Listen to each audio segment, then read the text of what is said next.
স্বপ্ন সবাই দেখে, ছেঁড়া কাতায় শুয়েও স্বপ্ন দেখা যায়, আবার লাখ টাকার গদি বিছানাতে শুয়েও স্বপ্ন দেখা যায়। তবু স্বপ্ন কখনো ছোট বড় হয় না, আর স্বপ্ন যখন পূরণ হয় তখন যে কি আনন্দ হয় সেটা হয়তো কাউকে বলে বোঝানো যায়। হ্যালো এভরিওয়ান, কেমন আছো তোমরা সবাই? চলে এসেছি ছোট্ট রানের আরো একটা গল্প নিয়ে।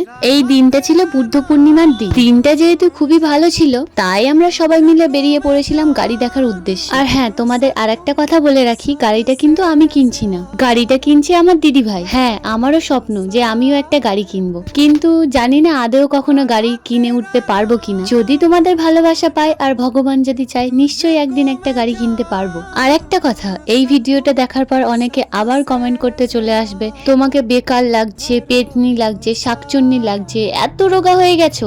প্লিজ তোমরা এইসব কমেন্ট করা বন্ধ করো। এইসব কমেন্ট করে তোমরা কি মজা পাও সত্যি আমি জানি না। যাই হোক, এখানে আমরা গাড়ি দেখছিলাম। আমি আর আমার দি শুধু যাইনি, বড়রাও এসছে, বাবাও এসছে, জিজু এসছে। আর এখানে আমাদেরকে গাড়ি কোনটা কি মডেল, কোনটা কি, এগুলো বোঝানো হচ্ছিল, দেখানো হচ্ছিল।